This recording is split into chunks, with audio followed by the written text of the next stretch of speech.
How to edit copyright text on Shopify. Hey everyone, welcome back to my YouTube channel. In this video, I'll show you step by step how to do so.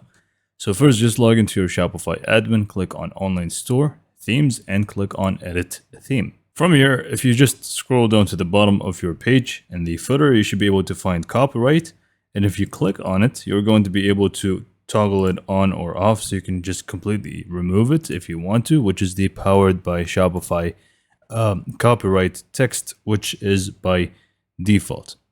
So it's going to say your store's name and it's going to say Powered by Shopify. The thing that we want to change is obviously the Powered by Shopify one. So let's just go and get to it. By the way, you can feel free to obviously change the name of your store to make it say something else, which is quite obvious. Anyways, to change the Powered by Shopify, you simply just want to exit out of here. Now, obviously, you can just feel free to remove it.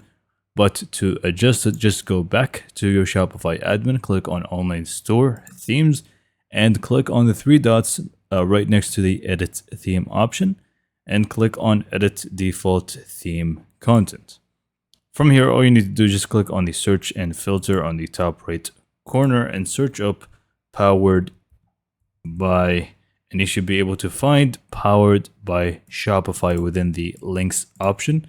You simply just want to adjust it to say anything else. So I'm just going to say Powered by Test, and I'm just going to click on Save, and now we can just view our online store and it should actually be changed for us. So let's just scroll down to the bottom and we can see now it says Powered by Test. Now obviously you can just go and make it say anything else that you want.